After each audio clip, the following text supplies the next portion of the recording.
In the golden dawn of aviation, when the skies remained largely unconquered, a determined young woman named Amelia Johnston dreamed of soaring higher than society's expectations.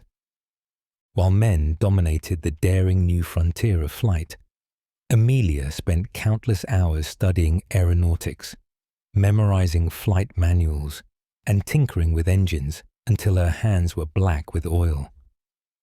The flying clubs and airfields were hardly welcoming, with male pilots openly mocking her ambitions, suggesting that delicate female constitutions weren't built for the challenges of altitude and speed.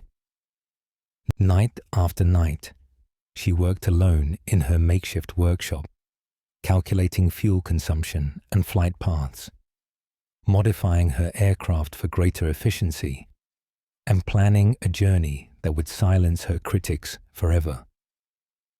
On a crisp September morning in 1926, with nothing but primitive instruments and her extraordinary courage to guide her, she prepared to attempt what many considered impossible, a non-stop transcontinental flight that would shatter existing distance records.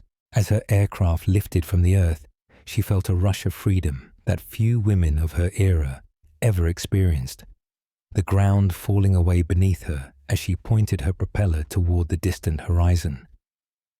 Hour after grueling hour, she battled turbulence and navigational challenges, flying over vast wildernesses where no aircraft had ventured before, her only companions the birds and the constant roar of her engine. When a devastating storm threatened to end both her journey and her life, she called upon every ounce of her hard-won knowledge, threading her tiny craft between towering thunderheads with a skill that would have astonished even her harshest critics. Nearly 20 hours after takeoff, with her fuel gauge hovering near empty and her body pushed to its limits, she spotted the welcoming lights of her destination twinkling on the distant shore.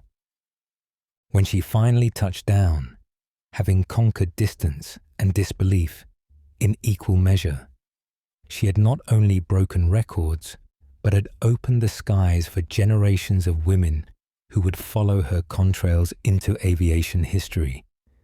Her journey across that vast expanse of sky lasted less than a day, but her legacy soared across the century, inspiring countless young women to look upward and declare, "If she could fly, so can I."